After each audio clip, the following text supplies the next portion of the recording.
Hola, bienvenidos a un nuevo video. Hoy tengo una invitada muy especial, la están viendo aquí en pantallas, la doctora Victoria Riz, que es cirujano dentista, es especialista en patología y medicina oral, tiene un diplomado en medicina oral también y es docente y se encuentra en Chile y la encuentran en Instagram como dra.victoriaRiz. Aquí les vamos a dejar aquí abajo. Bienvenida, doctora, ¿cómo estás?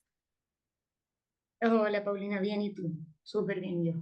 Un gustazo que estés aquí. Para los que no te conocen, platícanos un poquito de ti. Mira, como bien dijiste, en realidad me titulé de la Universidad Mayor de cirujano dentista el año 2021. ¿Mm? Ahí hasta el año 2022 hice un diplomado en medicina oral, efectivamente, en la Universidad de los Andes. Y ahora estoy a puertas de terminar, doy el examen de título ahora en agosto de la especialidad en patología oral, ya de la Universidad Mayor también. Ok. ¿En qué parte de Chile estás? Santiago de Chile. Ok, muy bien. Ahí tienes como tu consultorio y tu consulta. O sea, no trabajo en consulta, estoy dedicada full a la especialidad, tiempo Mm. completo, voy todos los días y ahí tenemos parte clínica también, por lo tanto, la clínica que hago es de allá, son casos de la universidad, del servicio donde estoy estudiando. Es que acabas de salir prácticamente. Efectivamente, salí recién, seguí de largo, no he Sí, parado de estudiar, sí, estás bien jovencita, terminaste la pero carrera. mejor, por un lado me gusta más. Sí, qué padre, qué bueno. ¿Y qué tema Sí, nos vas a hablar hoy, sí, doctora? efectivamente. Vamos a hablar un poquito de leucoplasia y de cáncer oral, pero súper básico, bien general, lo más corto posible para que esto no sea una lata. Sí. Tampoco puse histopatología porque sé que a nadie le gusta, solo a nosotros, así que la evité, no puse ninguna. Pero bien resumidos para dar algunos tips quizá o algún dato clínico que puedan ayudar a la práctica habitual, ¿cierto? Diaria. Ok, la práctica de, pues, de los estudiantes y odontólogos que nos ven. Exactamente, Ok, muy bien. exactamente. Pues empecemos. Vamos a hablar de leucoplasia y cáncer oral, como bien les decía al comienzo. No puedo hablar de leucoplasia sin introducir lo que conocemos todos como estos desórdenes neurales potencialmente malignos, ¿cierto? Porque corresponde a uno de ellos, ¿ya?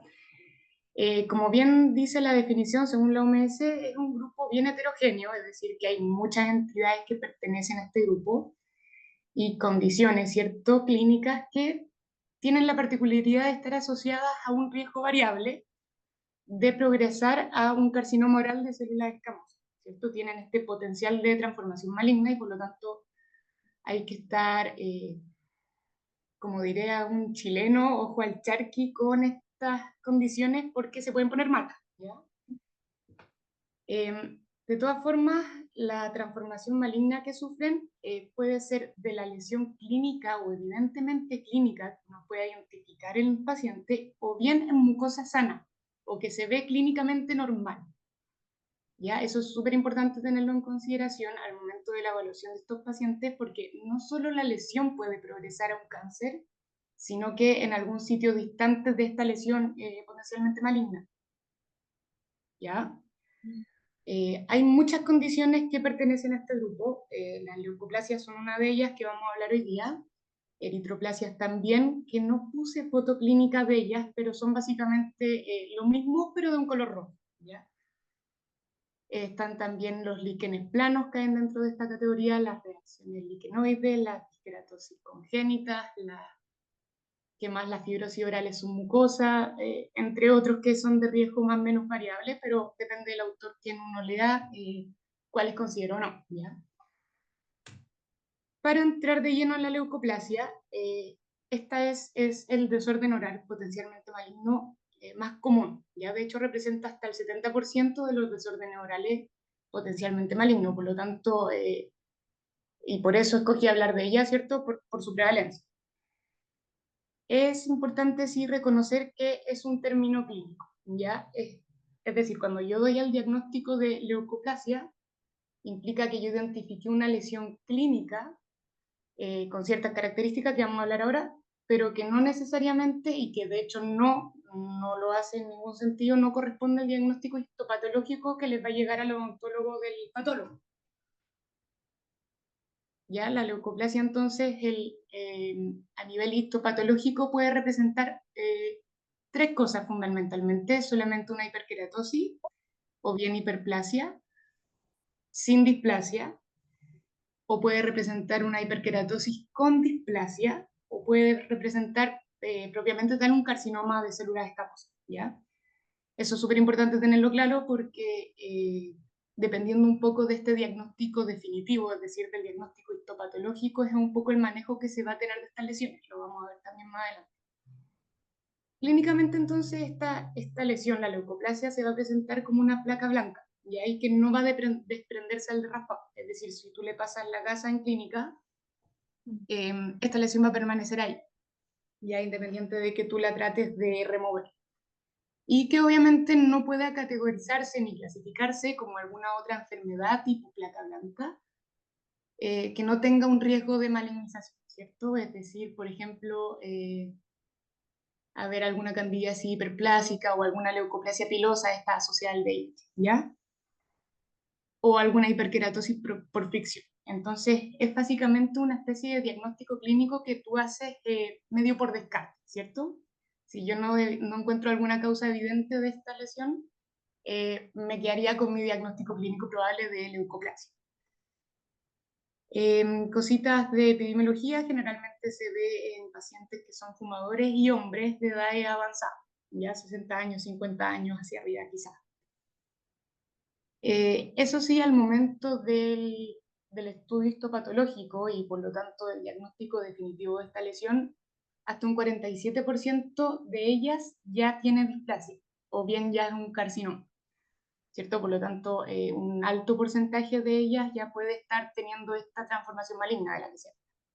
¿Y pacientes que no fuman también se puede relacionar? También, aquí voy a poner la camarita para que nos veamos las caras. Ujú. Los pacientes, la verdad es que sí, existen leucoplasias en pacientes no fumadores. A esas, de hecho, algunos autores las denominan como leucoplasias idiopáticas, en este sentido de que no hay factores de riesgo asociados.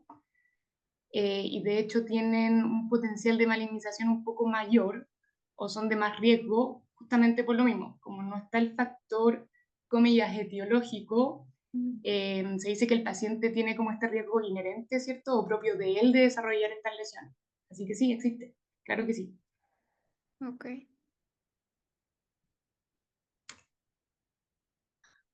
Se me pegó de nuevo. Genial, voy a detener esto porque no avanza. Ujú. Ya. Por lo tanto, en ese sentido es súper importante y se debe hacer siempre la biopsia. ¿Ya? Si yo a un paciente mío le diagnostico una leucoplasia, como diagnóstico clínico, tengo que hacer biopsia, sí o sí, ¿ya? Por eso, porque puede ser un carcinoma, puede estar en el estadio de displasia nomás, ¿sí? Puede ser solamente una displasia o en el mejor de los casos esta hiperkeratosis, pero por este riesgo es importante siempre realizar la biopsia de los pacientes. Hay tres en realidad, pero de las leucoplasias que son aisladas, es decir, de las leucoplasias que son una sola placa o una lesión única, hay dos tipos principales según el aspecto clínico que adquieran, que son las homogéneas y las no homogéneas. La verdad es que el nombre es bien sugerente. Las no homogéneas principalmente se caracterizan porque la superficie adquiere como un aspecto más rugoso, a veces con crecimientos nodulares o bien verrucosos. Puede tener sitios ulcerados o erosionados, entre otras variaciones de su superficie. Y dentro de estas mismas no homogéneas también cae el concepto este de la eritroleucoplasia, en donde se mezclan placas blancas con placas rojas. La homogénea, por su parte, tiene como esta superficie súper lisa o bien suave, ¿ya? Y esta placa suele ser fina, es decir, el engrosamiento epitelial es más bien delgado, ¿ya? Y por lo tanto la superficie es homogénea, es uniforme. Si bien la superficie es lisa, podemos encontrar en algunos casos la presencia de fisuras en parte de la leucoplasia, y de hecho es importante el hallazgo porque nos puede ayudar un poquito a diferenciar la hiperkeratosis por fricción. Vamos a ver una fotito igual más adelante. Lo más importante de esta distinción clínica es es para que después el clínico tenga en consideración de que la no homogénea tiene mayor potencial de transformación maligna. Ya las displasias las leucoplasias que son homogéneas, solo hasta un 16% a nivel histológico se puede encontrar displasia o carcinoma, en cambio el porcentaje de displasia o COSE aumenta mucho cuando esto es no homogéneo, que es uno de los factores como importantes a niveles clínicos para considerar el riesgo de transformación maligna de estas lesiones. Y pueden aparecer en cualquier parte de la boca. Sí, en cualquier parte de la boca las leucoplasias, en cualquier parte. Vamos a hablar un poquito más de los sitios de presentación un poco más adelante, Ok. porque se asocian un poco con el riesgo también. Ya las que se presentan, por ejemplo, en lengua o bien piso de boca, suelen tener también mayor riesgo de transformación maligna, ¿cierto? No así otras que se presenten, por ejemplo, no sé, en reborde, ¿ya? O en silla. Clínicamente, la lesión se presenta, la lesión elemental en realidad es una placa, ¿ya? Por lo tanto, si yo veo una placa, puede ya ingresar dentro de mis diferenciales. Obviamente placa blanca, porque Leuco hace referencia al color que tienen estas plaquitas, ¿ya? Las placas blancas estas sí tienen una particularidad que tienen los límites súper bien definidos, ya son dibujables casi que con un lápiz, y eso es una ayuda al momento del diferencial clínico no menor, ya ayuda mucho a identificar eso. Esta, la que aparece en la fotito, sería obviamente una de tipo homogénea, ¿cierto? La superficie es bien lisa, no presenta fisuras ni siquiera, así que no hay duda de la clasificación en este caso. Las no homogéneas se presentan así, son estas con aspecto bien, harto más feo en realidad, y se condice también con su potencial de transformación, ¿cierto? Se presentan zonas de eritroplasia, zonas de leucoplasia, zonas de úlcera, acá fíjense donde está bien amarillento esta capa de fibrina que se genera en la úlcera en boca, así se puede reconocer, zonas erosionadas también, todo cierto bien mezclado en esta lesión. Ujú. Solo cuando están así es cuando les puede doler al paciente. Si es la pura leucoplasia, no le duele, ¿verdad? No siente nada. Eso es variable en el sentido de si está o no traumatizada. Ya el paciente, por ejemplo, se puede estar mordiendo esta leucoplasia y le va a doler. Ya, si es que la leucoplasia histológicamente corresponde a un carcinoma y el carcinoma tiene invasión perineural, esto también puede doler. Así que generalmente son asintomáticas, pero evidentemente la sintomatología varía dependiendo del diagnóstico definitivo y del trauma asociado. En cuanto al diagnóstico me refiero a si hay compromiso no perineural, ¿cierto? Y también Cuando nos tratamos, en esa foto, en el dorso de la lengua, también hay como unas plaquitas, ¿verdad? Arriba. no, hacia el dorso probablemente sean debris alimenticios, Ah, ¿cierto? Placa, o lengua saburral más bien. mm, Ya la lesión aquí pareciera mantenerse en el borde de lengua sí. y extenderse hacia cara ventral, ¿cierto? Probablemente eso ya ahí no sabemos con la foto. En este caso, o en casos en donde las lesiones sean de gran extensión, ¿cierto? Porque estas cosas pueden ser chiquititas o bien grandes. He mostrado dos súper grandes. Cuando son grandes, lo ideal es tomar más de una muestra, ¿ya? Principalmente porque, como histológicamente pueden corresponder a distintas cosas, yo en una zona puedo tener una simple hiperkeratosis y en otra zona yo puedo biopsiar un carcinoma.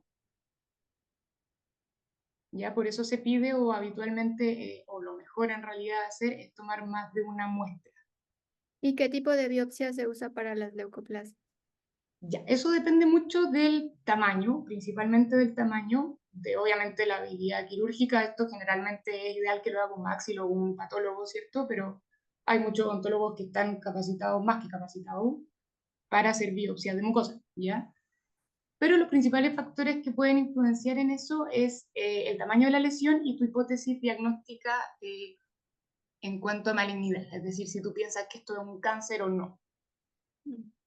Ya, si yo pienso que tengo una lesión aquí que no es un cáncer, ¿cierto? y es pequeña, en este caso no, porque es grande, ¿cierto? Pero si yo tuviese una lesión pequeña de aspecto más bien benigno, tengo una foto más adelante que lo vamos a conversar, se podría tomar una biopsia excisional, es decir, extirpar la lesión completa. Y si es que es así de grande como el caso de la foto y tiene un aspecto no homogéneo, por lo tanto tengo más riesgo de que esto sea un cáncer en algún sector al menos, debo decidir tomar dos muestras. ¿De dónde? Idealmente del sitio más representativo. ¿Ya? El aspecto clínico es quien manda en general. Los sitios que se ulceran o los sitios de eritroplasia o los sitios de crecimiento verrucoso son los sitios que clínicamente me indican que esto puede ser más malo. Ya los sitios de leucoplasia más bien homogéneas, ¿cierto? Podría indicar que esto no es tan terrible, ¿ya? Podrían ser más solo unas hiperkeratosis. Existen ayudas para la toma de la biopsia, que es, por ejemplo, no sé, azul de toluidina, que es un químico que tiñe particularmente las células que están, bueno, tiñe en realidad el material genético, ¿ya? Tiene ácidos desoxirribonucleico y ribonucleico, y por lo tanto, en teoría, tiñe células que son proliferantes, no así o no necesariamente neoplásicas, ya por lo tanto puede tener falsos negativos, falsos positivos, ya, pero te puede ayudar a escoger el sitio más representativo, eso sí que sí. Creo que ustedes hicieron un video del uso del azul de toluidina por ahí. Sí. Sí, sí, ese es un buen ayudante clínico para escoger el sitio de toma muestra, claro que sí. Pero ojo, porque eso no indica que esto sea una displasia o un COSE al 100%, ¿ya? No, hasta verificarlo con biopsia, ¿verdad? Ya que Sí, llegue el exactamente, resultado histopatológico y todo. exactamente. Ujú.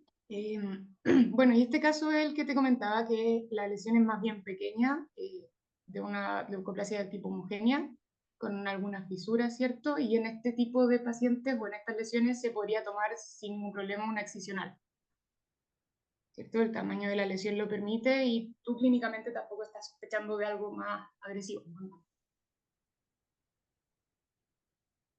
Eso es con las leucoplasias que son en borde de lengua, ¿cierto? Existe este tipo de lesión que se da mucho en reborde, ¿ya? Esto también se ve como una placa blanca, al igual que el anterior, ¿cierto? Esto es un reborde dentro, ya desdentado, que tiene un aspecto medio agrieteado de repente, quizá un poquito verrucoso, ¿cierto? Que eso no me habla muy bien, pero si se fijan bien, los límites de la lesión no son dibujados con lápiz y yo tengo como que, o tiendo como a perder un poco dónde está el límite, como que se difumina, por así decirlo, con la mucosa sana. ¿Ya? Sí, aquí el color en el fondo va como en degradez, el color blanco, ¿ya? Y que es bien distinto a lo que ocurre con la leucoplasia, en donde el límite, insisto, es bien demarcado, ¿ya? Bien delimitado. De hecho, acá está la foto de comparación. La foto de la izquierda es una queratosis por fricción y la de la derecha es una leucoplasia. Ya eso nos puede ayudar un poquito en clínica a diferenciar una de otra. Independiente del borde, ¿cierto?, de la lesión, hay factores que igual uno tiene que sopesar a la toma de decisión de biopsia, por ejemplo, ¿ya?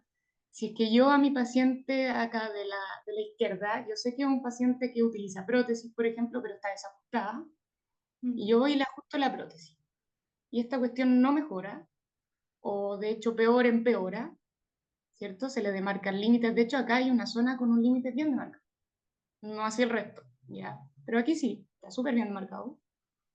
Entonces, si es que yo a mi paciente le quito este factor traumático, y aparte de eso, no sé, pues el paciente es hombre y fuma 10 cigarrillos al día, no es de locos pensar en tomarle la biopsia a esto, ¿ya? Por los factores de riesgo asociados y porque mi tratamiento de la queratosis por fricción, que es eliminar el trauma, no funcionó. ¿Cuánto sería el tiempo de esperar de decir, ok, ya le ajusté la prótesis, me voy a esperar a ver si eso no es keratosis friccional? ¿Una semana? ¿15 días? Eso varía, pero sí, aprox es un buen rango. Ok.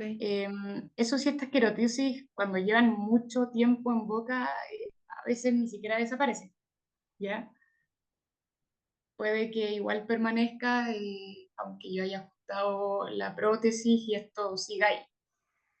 Eso sí, ideal evaluar que, por ejemplo, disminuya de tamaño, ¿cierto? Y obviamente el control sigue siendo necesario, Tener con menos cantidad fotografías de tiempo entre control.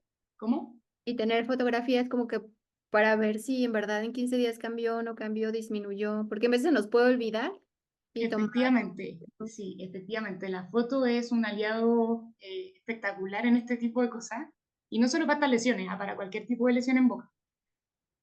Porque muchas veces uno controla factores irritativos y pasa que no te acordáis.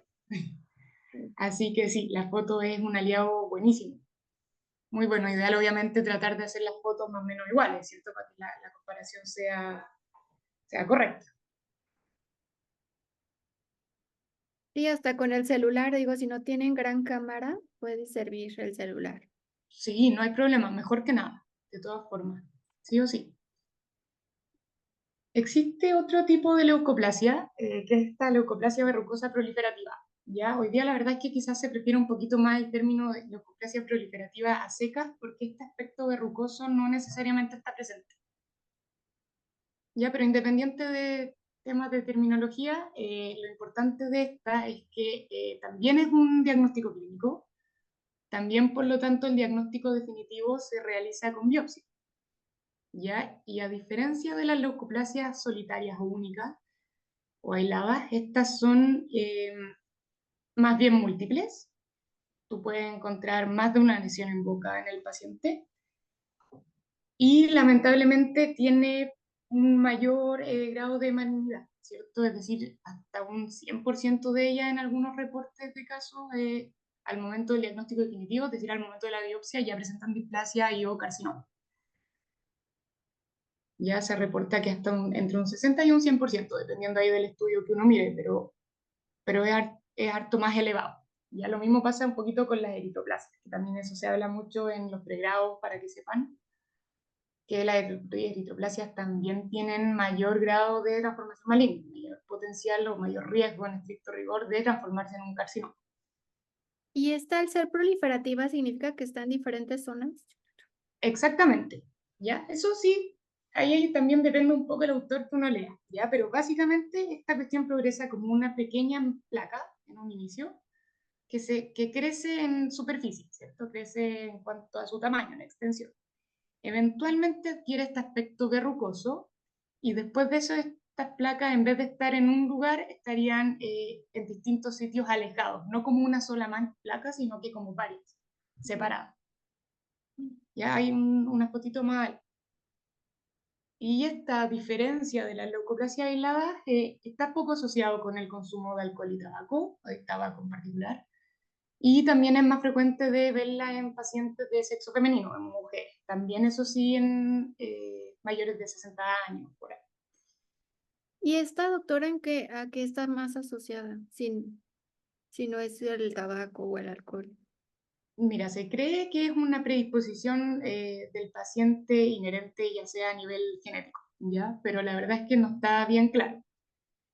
Si bien su aparición no está asociada a estos factores de riesgo, su transformación maligna sí. Mm. Ya, por lo tanto, independiente de que el paciente tenga esto y fume y bueno, no está asociado, no, tiene que dejar de fumar igual porque el tabaco sí es un precursor, sí es un promotor y por lo tanto sí provoca transformación maligna y aumenta ese riesgo. ¿Ya?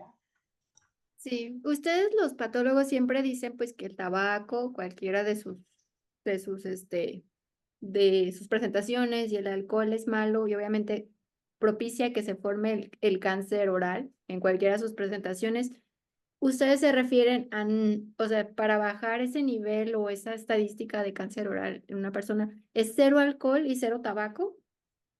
Sí, la verdad es que sí. Ni un drink, ajá, ni una cerveza, o sea, nada. Lo preferible es no tomar nada.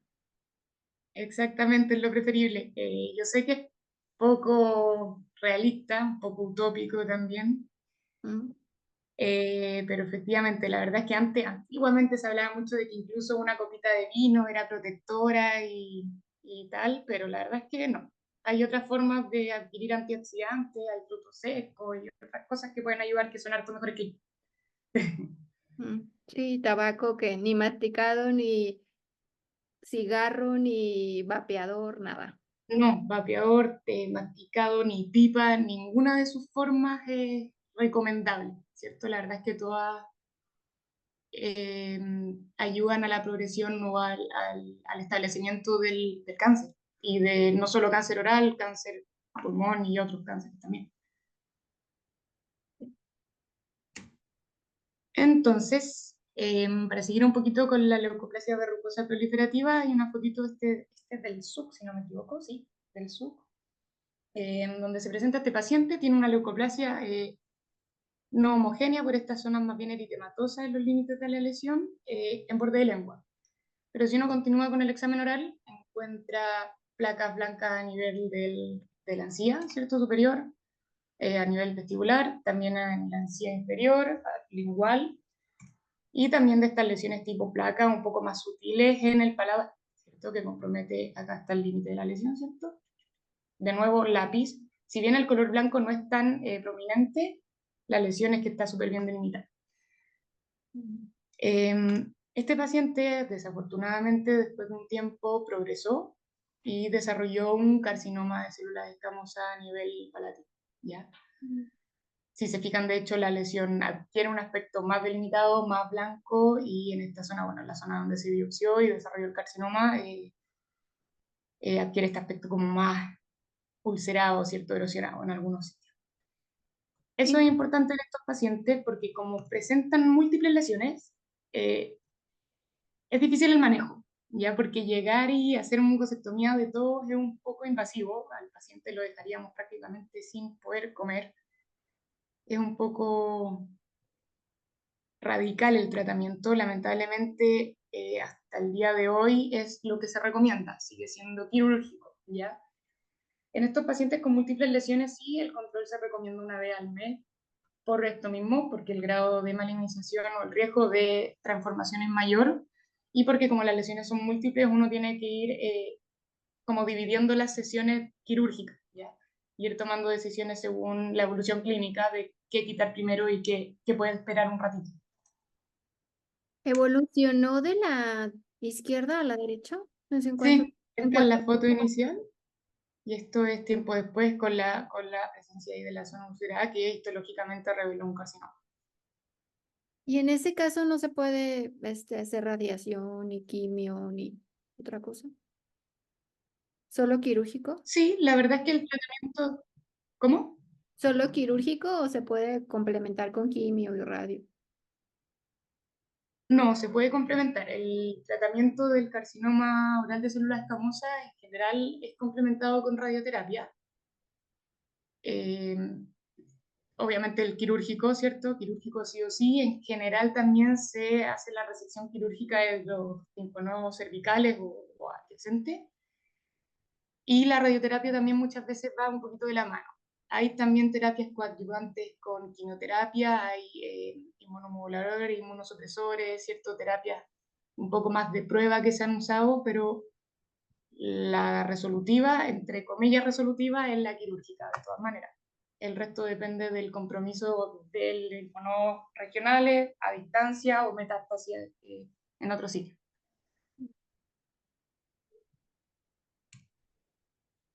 Entonces, esto es un poquito para, para ser bien majadero en que son diagnósticos clínicos, ya ambos dos, tanto la leucoplasia como la leucoplasia proliferativa, y que la relación histopatológica o el diagnóstico final definitivo histopatológico en realidad puede variar.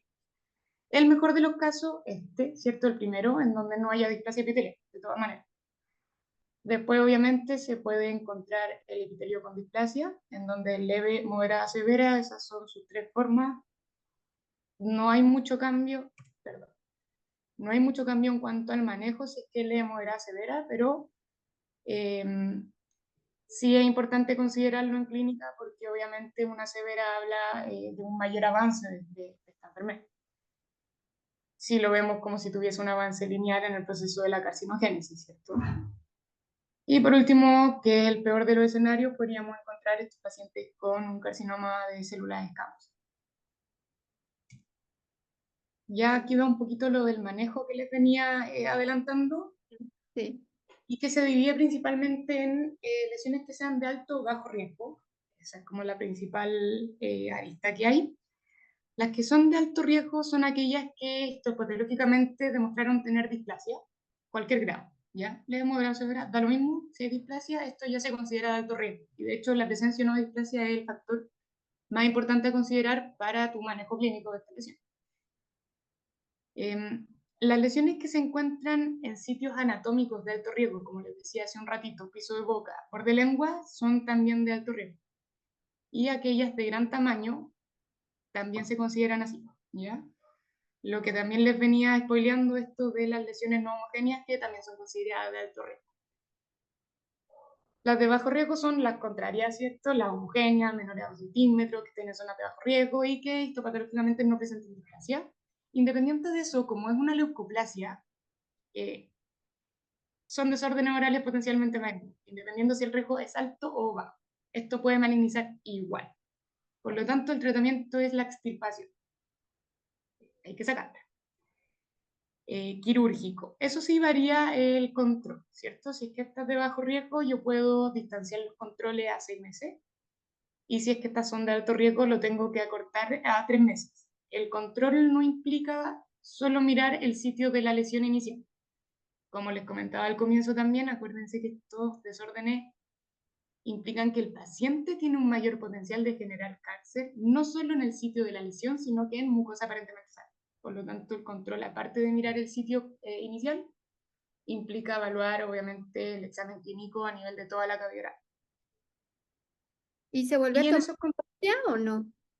En los controles. depende, Ok. depende. Si es que yo en mi control evidencio que esto volvió a aparecer, sí, claro, hay que tomar biopsia para poder llegar de nuevo a este diagnóstico definitivo y para después volver a replantearse si es que esto es de bajo o alto riesgo y así. De hecho, las lesiones que vuelven a aparecer, los controles se recomiendan una vez al mes. Ya se recomienda que esto sea mucho más acotado en el tiempo por el riesgo de reaparición. También lesiones múltiples, como el caso de las leucoplasias proliferativas o estas lesiones que ya son, que exceden los 3 centímetros y que son excesivamente grandes, ¿cierto?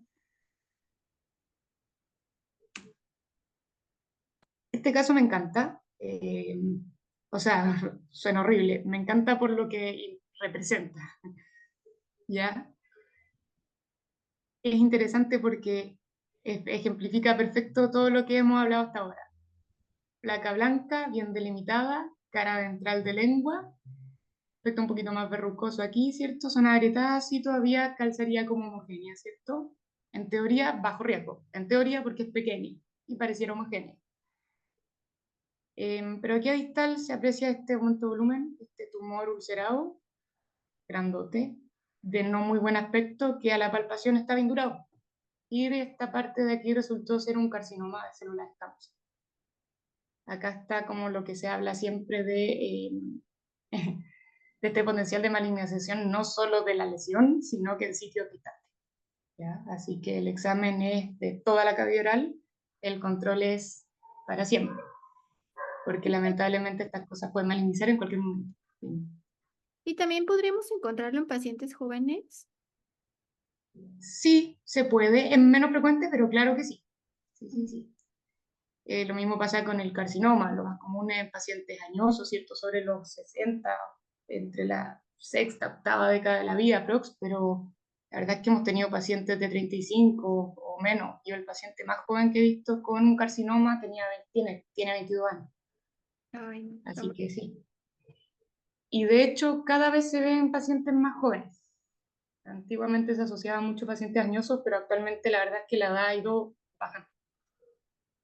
¿Y tú crees que es por vapear, por el alcoholismo y por... O sea, ¿crees que esos sean los factores porque aparezcan más jóvenes? Es difícil establecerlo. Hoy día yo creo que también hay muchos estudios súper interesantes que podríamos hablar algún momento de la nutrición que afecta a esto, Mm. que es un factor de riesgo para el desarrollo del cáncer. Más que el vapeo, propiamente tal, el cigarro. La gente fuma, la gente fuma harto. Y ahí los pacientes jóvenes, no se sabe bien por qué se está viendo más en pacientes jóvenes, así que yo te estoy hablando de puras conjeturas, ya no es que esté estudiado para nada. Sí, pero sí puede ser como dices, ¿no? Cómo nos alimentamos, lo que comemos. Exacto. La alimentación, lo que se come, aparte que hay factores también asociados, por ejemplo, los carcinomas que se asocian con el virus papiloma humano. Actualmente sí la evidencia sugiere de que este virus papiloma humano y la asociación con el cáncer se da en cánceres que son de la orofaringe, ¿cierto? Un poco más posteriores, no tan en cavidad oral per se. Pero independiente de eso, si se ven en pacientes más jóvenes, creo que es un factor de riesgo que se debe considerar, sí o sí. O inmunodeficiencia, cierto paciente inmunocomprometido, VIH, son factores de riesgo para el cáncer y que si se presentan en pacientes jóvenes tenemos que investigar, de todas maneras. Güey. De hecho, para entrar en cáncer oral, en general se habla de cáncer oral como general para referirse al carcinoma de células escamosas. Pero como odontólogos no tenemos que olvidar nunca que hay más tipos, ¿cierto? Melanoma oral hay, tumores malignos de glándulas salivales hay, osteosarcomas u otros sarcomas hay, linfoma igual, ¿cierto? Incluso hay metástasis a nivel de cavidad oral. Así que nunca olvidarlos, porque si bien son raros, pasa. Pero independiente de eso, en el que nos vamos a enfocar hoy día es sí en el carcinoma de células escamosas, ¿cierto? Carcinoma pinocelular, como quieran llamar, y que de hecho representa el 90% de los cánceres o de la neoplasia maligna ahora, por lejos el más frecuente. Ya es poquito solamente para recordar, pregrado, patología general, tiene el origen en células que son del epitelio de revestimiento, ya nada más que eso.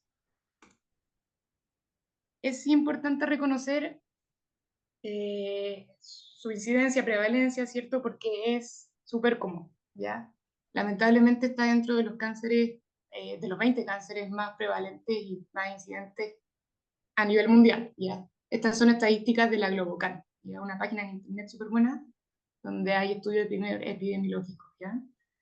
De cáncer en específico. La incidencia, esto mundial, insisto, no me metí en ningún país en específico porque probablemente Chile y México sea distinto y en otros también va a ser distinto. Así que a nivel mundial la incidencia supera los 380.000 casos por año. Estos son estadísticas del 2022. Así que hay mucho caso nuevo al año. ¿Ya? No es raro encontrarlo. La prevalencia en los 5 años supera el 1.000.000 de pacientes, ¿cierto? Es harto. Y la mortalidad, que no deja de ser menor, también está dentro de los 20 primeros puestos, lamentablemente, y se reportan casi 200.000 muertes al año. ¿Ya? Y no solo la mortalidad, lamentablemente, la morbilidad que tienen estos pacientes una vez diagnosticados y tratados es altísima también, ¿cierto? El tratamiento de esto implica cirugía extensa en donde se quitan. Hay mandibulectomías totales, parciales, maxilectomías, con resección de linfonodos cervicales, con quimioterapia, con radioterapia. Es muy, Entonces, todas las implicancias que puede tener esto en la calidad de vida del paciente son enormes. sí. Ya no solo la mortalidad, sino que la calidad y morbilidad de vida de los pacientes es terrible. Tanto la estética como para comer y pues todo. Todo, funcionalidad. Nosotros tenemos un paciente, no tuvo un carcinoma de células escamosas, tenía un tumor de glándula, pero perdió la mitad del paladar y por la radiación también perdió apertura bucal, la paciente no pudo alimentarse por no sé cuánto tiempo. Hoy día, por suerte, ya le hemos hecho ejercicios de aumento de apertura y se la va a lograr instalar la prótesis, así que contentísimos con el resultado, pues, pero la verdad es que hay muchos casos que no se solucionan así. Sí, es muy difícil. ¿Sí? Entonces, como veníamos comentando también, hay factores de riesgo asociados, en particular tabaco y alcohol, sí o sí. Y aumenta mucho el riesgo de desarrollar esta neoplasia si es que más encima estos dos son consumidos en conjunto. Ya el riesgo aumenta hasta 8 o 9 meses, si es que son juntos, ya es peor aún. La exposición solar, evidentemente sí se asocia con el cáncer de labio, ¿cierto? Obviamente no intraoral. Y en estos países en donde se acostumbra a comer, a mascar la nuez de Betel, ¿ya? No sé O qué la es. nuez de areca. No, no conozco la nuez de Betel. ¿Cómo? No conozco la nuez de Betel. Bueno, acá en No, la México. nuez de areca y que se envuelve en esta hojita de Betel. Depende ahí cómo lo consume. Ah, ¿No la conoce? no, en México no. Ya. Pucha, que la verdad que en Chile tampoco se consume mucho. Es más bien usada en países como la India, ¿cierto? Ahí sí Ok. que sí. Ya es una nuececita, creo que es una palmera. La verdad es que te mentiría porque no sé qué arbolito es. En donde envuelven la nuez de areca en una hojita de BT y eso lo mascan. Y tiene un efecto carcinogénico súper potente, de hecho también se asocia con la fibrosis oral submucosa, ¿ya? Ah, ok. Y que posteriormente, como buen desorden potencialmente maligno, posteriormente desarrollan carcinomas y tal. Y en cuanto a la exposición solar, pues podemos usar inclusive ya existen como labiales con bloqueador solar, ¿no? Efectivamente, es una de las recomendaciones que se le hacen a los pacientes que, por ejemplo, tienen quelitis actínica, porque la quelitis actínica es un desorden oral potencialmente maligno asociado a exposición solar, ¿cierto?, del labio inferior, particularmente, o principalmente en realidad, y que eventualmente puede progresar un carcinoma, ¿cierto? Y dentro del manejo de la quelitis actínica está siempre la recomendación de uso de protector solar, y hay gorrito y no exponerse, básicamente. Sí, porque sí, como dices, doctora, empieza como un lunar, ¿no? Hasta que hay personas que se les ven como lunares o pequitas en el labio y eso como que ya es de cuidarse. Claro, o sea, habitualmente la quelitis actínica se ve como cambios como erosivos o bien a veces aparecen placas o fisuras en el labio y se pierde este como límite mucocutáneo. Esto que hace esta característica del labio que es bien bonita, que se nota el rojo vermellón y después la piel súper delimitado, ese límite se pierde, se difumina. Y eso Ah, también es súper característico de las quelitis. mm. Existen también, como comentábamos, otros factores de riesgo, pero que están asociadas a mucho menos porcentaje de los carcinomas de células escamosas, como el BPH, como les comentaba, principalmente en estos cánceres más posteriores en las regiones de la orofaringe. En el cáncer oral, en sectores anteriores, la verdad es que no hay diferencias significativas de su acción en el proceso de la carcinogénesis, ¿ya? Pero sí en la orofaringe, eso sí que sí, más que probado. Estos factores nutricionales, inmunodeficiencia, ¿cierto? Y hay algunas condiciones genéticas que también pueden hacer al paciente más predisponente a desarrollar estas neoplasias malignas, como lo es, por ejemplo, la disqueratosis congénita, ya la anemia Fancini o otras, y más. El carcinoma oral de células escamosas principalmente se da en hombres, ya es lo más común, paciente masculino, ¿cierto? En sexta, octava década de vida, lo más habitual. Lamentablemente sí, como les venía adelantando también, se ve cada vez en pacientes más jóvenes y actualmente también se está viendo mucho más en mujeres. Ya eso va al alza. El sitio de presentación más común es el lengua y le sigue el piso de boca. Ya después viene las encías, la mejilla y aquí está el resto, ¿cierto? Menos común, paladar, ¿cierto? Y zona del trígono. Ahora, el sitio más común, eso depende también mucho de la localización geográfica. Países en la línea media del Ecuador, ¿cierto? Pueden tener mayor grado quizás de cánceres en el labio por exposición solar, por ejemplo. En países con alto consumo de la nuez de areca pueden tener obviamente mayor, o el sitio de hecho, y lo es, el sitio más común de presentación es la cara interna mejilla, por el factor local asociado, ¿ya? Si no me equivoco, en México también, pero en Chile sí es lengua el sitio más común, ¿ya?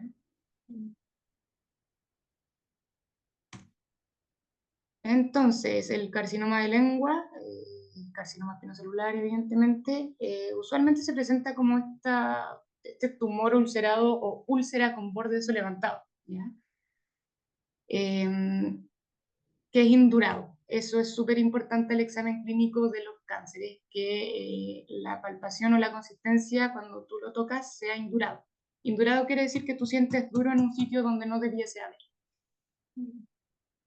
Eh, la mayoría se da en el sector posterior de la lengua, ya en el tercio más posterior, ¿cierto? Hacia la zona de la base.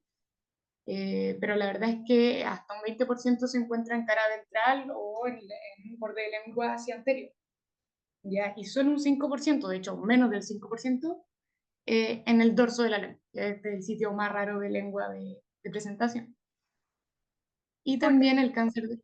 por Dime. eso yo he visto que los patólogos, bueno, un patólogo me enseñó cómo hacer el examen y lo hacen como palpando todo el tiempo con los pulgares, o sea, Siempre, a ver si hay algo exactamente. indurado en el labio, en la lengua, o sea, están como... Siempre hay que palpar.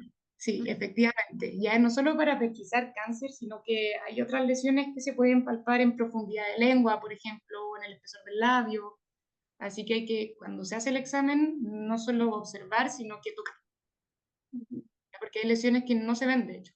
Hay lesiones en el espesor de la lengua que uno no va a ver, o en el labio, o en carita de la mejilla, zona retromoral, todo, todo, todo. Esta presentación clínica es la más común, como les venía diciendo. Este caso también es interesante. Este caso se trabajó en el servicio donde estoy y después, obviamente, como el diagnóstico fue de un carcinoma, se derivó al Instituto Nacional del Cáncer acá en Chile. Y si se fijan, está esta lesión, ¿cierto? Esta úlcera de los bordes levantados con esta zona agrietada bien fea. Y acá adelante aparece una leucoplasia, ¿ya? Y se vuelve a este concepto de desórdenes orales potencialmente malignos, pero que en este caso no son lesiones separadas, sino que es probable, no tengo cómo saberlo, pero es probable de que haya surgido el COSE, ¿cierto? A partir de una leucoplasia. El caso aquí obviamente amerita toma de muestra, sí o sí. En este caso se decidió tomar muestra por ahí, por la zona agrietada que obviamente daba el aspecto más feo de todo. Tomar una muestra de aquí, la verdad es que no, me diría poco y nada, clínicamente esta es la zona más representativa, ¿cierto? El carcinoma oral de células escamosas en piso de boca es otro de los lugares donde se puede presentar. Lamentablemente sí, en este sitio en particular suele presentar al momento del diagnóstico compromiso cervical, de los linfonodos cervicales. ¿Ya? Y también es un sitio de alto riesgo para que este cáncer desarrolle metástasis. Por lo tanto, es un sitio malazo para que te salga, ¿ya? Peligrosón. Sí. Usualmente se presenta a nivel de la línea media hacia un ladito del frente. Ya como lo más típico, obviamente sí, puede estar en cualquier sitio. Ya, yo los separé por sitio porque clínicamente se presentan un poquito distintos, pero la verdad es que los carcinomas orales pueden verse en cualquier lado. ¿Y no tiene ninguna relación con la mala higiene? No, la verdad es que no. No hay ningún estudio hasta el día de hoy que acredite esta asociación o que la haga una asociación verdadera, ¿cierto? Sí pueden haber estudios que hablen un poquito de, no sé, estado proinflamatorio, progresión a cáncer, ¿cierto? Eso se ha estudiado, de hecho la inflamación es uno de los hallmarks del cáncer, pero en boca si es que se asocia o no a trauma y o inflamación y o placa, ¿cierto? Higiene, la verdad es que no hay una asociación directa. La verdad es que si fuese por trauma, por ejemplo, o pura inflamación, estaríamos más llenos de cáncer. La boca es un sitio hiper mega traumatizado. ¿Ya?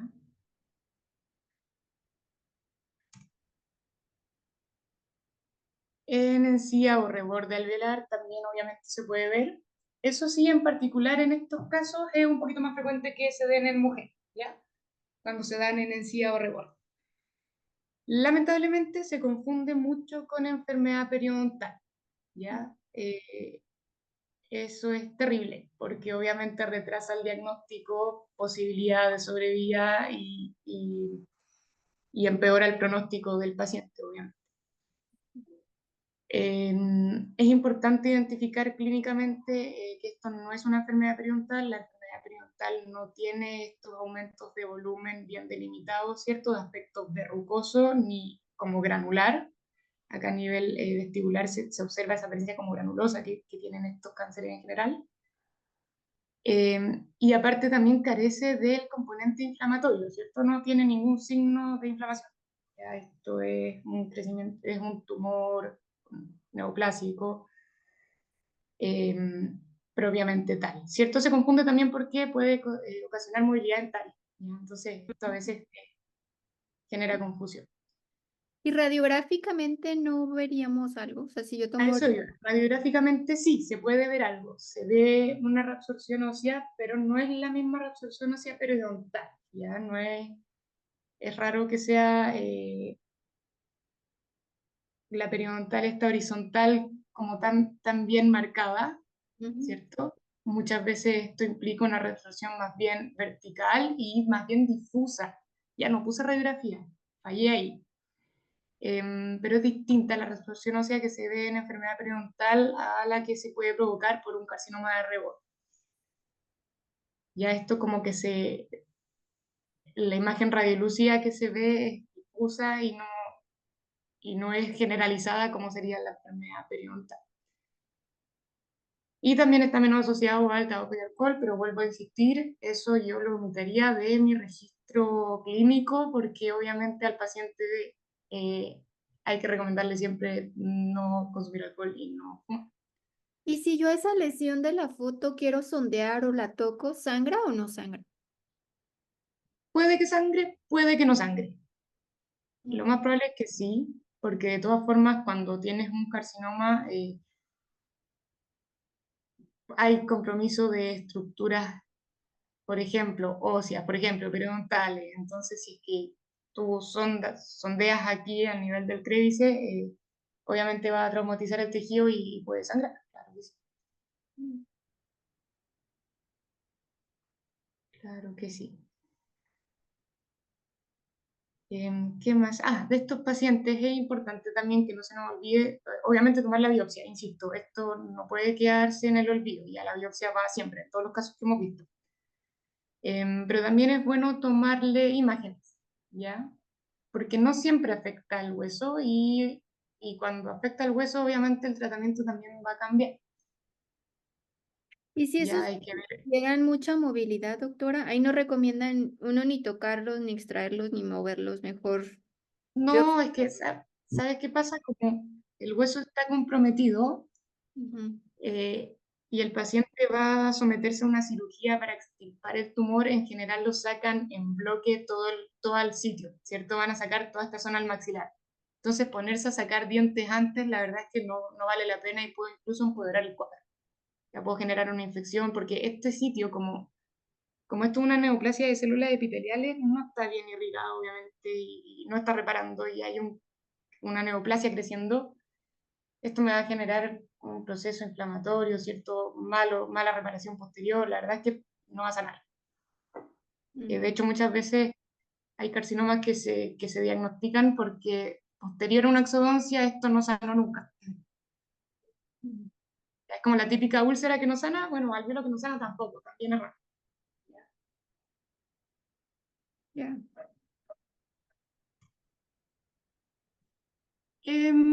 Por último, ¿cierto? Los carcinomas del labio, que también hablamos un poquito, asociados a la esclerosis actínica. En este caso, por ejemplo, se puede ver el labio ahí erosionado con zonas de placas blancas, fisurado, seco. El límite de Bermellón aquí, este límite mucocutáneo que yo te digo, acá no se aprecia tanto.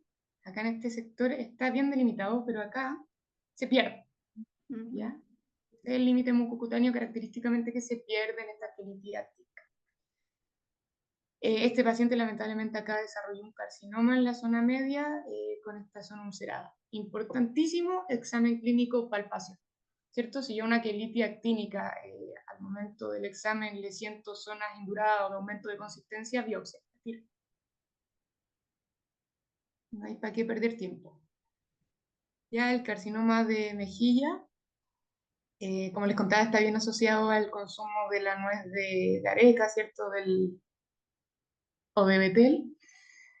Y por lo tanto aumenta mucho la incidencia en estos países donde se consume esto, que vendría siendo hoy. Ya acá se ve poco, pero hay, claro que hay. Es De hecho, como hace poquito también. mascar tabaco, ¿no, doctora? También, mascar tabaco también puede aumentar la posibilidad de que tu carcinoma se desarrolle en ese sitio, claro que sí. Hace poco también nos llegó un paciente con un carcinoma tremendo, toda cara interna mejilla comprometida y por lo tanto el paciente tenía limitación de apertura, ¿cierto? Habían obviamente ahí músculos masticadores comprometidos. Pero lo ideal obviamente es no llegar a eso. Ya lo ideal es diagnosticarlos cuando están así porque el tratamiento es mucho más efectivo y el pronóstico es mucho mejor, de todas maneras. Y el del labio, aparte de que pueda ser por el sol, también que ahí muchas veces colocan o detienen Sí, el cigarro, ¿no? sí, efectivamente. De hecho, pasa harto también que el paciente desarrolla el carcinoma en el sitio en donde se coloca el cigarrillo o bien la pipa. Ujú. Eso también pasa, sí. Em, Importante para que no se nos olvide tampoco en la práctica clínica. La úlcera que no sana, si es que yo eliminé correctamente cualquier factor traumático, hay que biopsiar, ¿ya? Sí o sí. Esto de los 15 días es lo que se da como norma por una razón bien obvia, pero la verdad es que a veces en la práctica clínica uno lo puede elongar un poquito, en el sentido de que muchas úlceras crónicas, úlceras traumáticas crónicas, pueden demorarse un poquito más de 15 días en sanar, un poquito. Como Ahora, un mes, 25 días, algo así. un mes lo encuentro muy arriesgado quizá, porque tener un paciente con un... Porque lamentablemente si nos ponemos en la situación de que esto no era traumático y de que era un carcinoma, perdimos un mes, literal. El paciente perdió un mes en el que se le pudo haber empezado el tratamiento. ¿Ya? Así que el elongar esto hay que ser súper criterioso, hay que tener mucho cuidado. La verdad es que yo como recomendación a los odontólogos generales es que si la úlcera no sana, o tome la biopsia o derive inmediatamente. ¿Ya? Al menos a los 15 días, derivación al tiro o toma de biopsia si es que se encuentra capacitado para. Ideal. Estos cambios en la consistencia, ¿cierto? Si es que yo estoy evaluando una úlcera que puede tener aspecto benigno, hay úlceras de cáncer que no están con bordes levantados y que no tienen este aspecto granuloso y que son chiquitas y que, uy, justo me mordí, dice el paciente, pero si yo a la palpación siento un cambio en la consistencia o algún crecimiento endofítico, esto se biopsia también, ¿ya? Hay que tener ojo, porque puede verse súper amigable, súper benigno, pero muchas veces no lo es. Eh, Evidentemente estos desórdenes orales potencialmente malignos por todo lo que venimos hablando, así que no le voy a dar más a eso. La presencia de linfadenopatías también es súper importante. Si es que yo tengo una úlcera en boca y el paciente tiene linfadenopatías cervicales, también me tienen que hacer sospechar ya de que esto es un proceso maligno, de todas maneras. Los síntomas neurosensitivos también, incluidos el dolor. Ya muchas veces se dice que el cáncer no duele, eso es un mito porque sí duele, ¿ya? Obviamente depende de la invasión perineural. Evidentemente puede no doler y muchas veces no duele. Pero si es que hay un solo nerviosito involucrado con este cáncer, va a doler. Así que, pucha, pero es que le duele al paciente, así que no es cáncer, no. ¿Ya? De hecho, que le duela es malísimo, porque no implica que hay invasión perineural y eso obviamente disminuye el pronóstico. Estos pacientes que tienen masas, por ejemplo, exofíticas o bien endofíticas, a nivel de la lengua, muchas veces cuando uno le pide al paciente, sáqueme la lengua, no la saca derechita, y ahí la lengua se desvía. Eso también es un signo de alerta. Sí o sí. Los trísmulos, los pacientes que tienen limitación de apertura, obviamente esto es descartando cualquier origen articular, ¿cierto? Que tienen limitación de apertura también son signos de alerta. Y así con todos ellos. Ya, por lo tanto, la verdad es que si es que uno sospecha, la biopsia es mandatoria. Es mandatoria y la biopsia oportuna puede salvarle la vida al paciente, de todas maneras, ¿cierto? Evidentemente, si uno no está en las condiciones para realizar la biopsia, derive, de forma inmediata. Y los pacientes entienden, si uno les explica correctamente qué es esto o qué puede ser, entienden sin problema. Obviamente hay que ser súper criterioso al momento de explicarle al paciente y tampoco no asustarlo porque sí. Ya hay lesiones que no ameritan tampoco que corra por su vida, ¿cierto? Sí, sí, decirles, yo veo algo, no estoy capacitado, lo voy a derivar con un especialista, porque muchas veces hasta dicen, es que tiene cáncer, todavía ni siquiera está diagnosticado y, o sea, de nos salen a lo mejor palabras que no, o es mejor tratarlo como no sabemos, mejor que lo atienda alguien especializado. Y sobre todo lo que dices, doctora, autoexplorar súper bien, ¿no? Al paciente, el que nos llegue, antes de empezar a querer hacer algo en los dientes y demás, como que explorar muy bien la boca.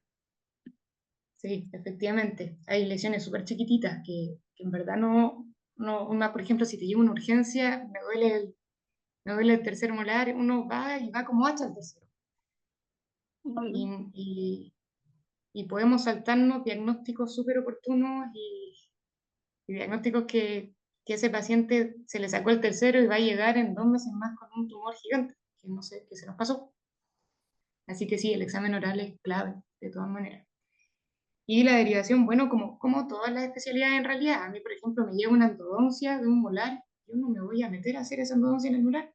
No, la voy a derivar porque no está dentro de mis capacidades, lo siento. ¿Ya? Y uno tiene que ser súper valiente igual también de derivar nomás, porque trabajo en equipo al final está hecho para que el paciente salga victorioso, no nosotros. Mm. Sí, y esperar el mínimo de tiempo, como dices. Si ya veo algo Efectivamente. raro, no me voy a esperar un mes. Sí, claro. No vale la pena. Muchas veces es mejor exagerar. No, no es tan terrible. Em, Importante de la sobrevida del carcinoma, solo para que tengamos el numerito, ¿cierto? Que a mí no me gustan estos datos, los encontró fome, pero relevante, porque la sobrevida de un carcinoma oral de células escamosas a los 5 años totales del 63%. Ya es relativamente buena. Y hay otros reportes que incluso esto aumenta. Eso sí, con el compromiso de metástasis o que el compromiso de linfonodos regionales, esto cae mucho. Hay reportes que hablan de que si hay compromiso regional de los linfonodos regionales, esto cae al 50%, ¿ya? O sea, la mitad de tus pacientes con compromiso linfonodal se van a morir antes de los 5 años, ¿cierto? Eso quiere decir este número, y que no es menor. No es menor porque el cáncer oral, si bien no es el cáncer más común, es demasiado común, está dentro de los 20 primeros, como ya vimos hace un rato. Sí. Así que nada, con eso me despido, pero sí quiero dejar en la cabeza de todos esto, ya la importancia de la prevención, de la recomendación de no fumar, no tomar. Yo sé que es majadero, pero el cáncer es relativamente, entre comillas, utópicamente prevenible, ¿cierto? Si no tenemos ningún factor genético asociado o nada intrínseco, todos estos factores de riesgo externos pueden prevenir hasta el 80% hasta del cáncer. El diagnóstico precoz es clave y el seguimiento, por esto que hablábamos de las lesiones potencialmente malignas que eventualmente pueden progresar, así que el seguimiento es de por vida en estos pacientes. Eso pues, doctora, no sé si tiene alguna duda. Voy a poner la camarita. No, quedó todo súper claro. Creo que me fuiste como que a través de la plática respondiendo mis dudas, pero agradezco mucho que hayas venido aquí, que también si los que nos están viendo pues tienen alguna duda, que la dejen aquí en los comentarios del video y vamos a tratar de contestarla. Pero agradezco mucho que hayas venido a platicar un ratito de este tema, que es muy importante. A mí me ven muchos odontólogos y estudiantes y como que es muy importante ver lesiones, entrenar el ojo, tener a personas especialistas como tú que nos enseñen cosas para nuestra práctica diaria y el que veamos algo raro, pues derivarlo. Me encanta. Muchísimas gracias por venir un ratito, doctora Victoria Ruiz. No, Paulina, gracias, muchas gracias a ti por la invitación. Creo que hacer estas cosas es importante en la práctica clínica, para los estudiantes también, para que se familiaricen obviamente con las otras especialidades. Patología, la verdad es que es poco querida, no sé. Ujú. Eh, pero es importante porque no somos dentistas, Ya no vemos solo dientes, vemos personas con muchas cosas. Sí, Así pues que sí, agradezco. Sí, es muy importante la patología, a veces la dejamos de un lado, como dices, como que no nos importa tanto, le metemos como más a otras especialidades, pero es tan importante como podemos salvar la vida de un paciente. ujú, efectivamente. Y o mejorar la calidad de vida, que bueno, es Sí, clave también. con un buen diagnóstico, como dices, un diagnóstico precoz, que veamos algo raro, derivarlo y pues ya le salvamos, porque si los odontólogos son los que vemos más a los pacientes y si no sabemos diagnosticar estas lesiones, van a caer en nuestras manos y probablemente si no los diagnosticamos nosotros va a pasar mucho tiempo para que llegue a otro odontólogo, como que tener los ojitos muy abiertos y estar como muy al pendiente de estas lesiones. Agradezco mucho que hayas venido a traernos todo este conocimiento hoy a Odontoblog. Nada, gracias a ti, Paulina, que te vaya súper bien. No, gracias Te por aceptar pasaste. la invitación. Que te sigan en Instagram, ¿verdad? Eso también, claro que sí. En eso, en Instagram estás como Y DRA por supuesto, Victoria Riz, ¿verdad? sí, sí, ese es mi usuario de Instagram, mi cuenta, no sé bien cómo se dice. Eh, Sí. así que me pueden seguir cualquier duda, obviamente, ahí algún mensaje, no hay problema, se les podría contestar apenas pueda, no hay drama, lo que quieran. Síganla, la doctora es su cuenta relativamente nueva, pero está subiendo casos y ahí van a aprender cosas nuevas de patología. Así es que díganla en Instagram. Agradezco mucho que hayas venido aquí un ratito a Blog a platicar de un tema tan importante. Te mando un abrazo hasta Chile. Gracias, Paulina, un abrazo de vuelta, un gusto. Gracias. Ojalá poder verte de nuevo. Sí, gracias, doctora. Eres bienvenida cuando gustes. Te mando un abrazo. Dejen sus dudas, preguntas, dejen like. Sigan a la doctora Victoria Riz en Instagram. Sigan a Odontoblog en todas sus redes sociales. Y les agradecemos por venir aquí un ratito con la doctora Victoria a aprender un tema nuevo.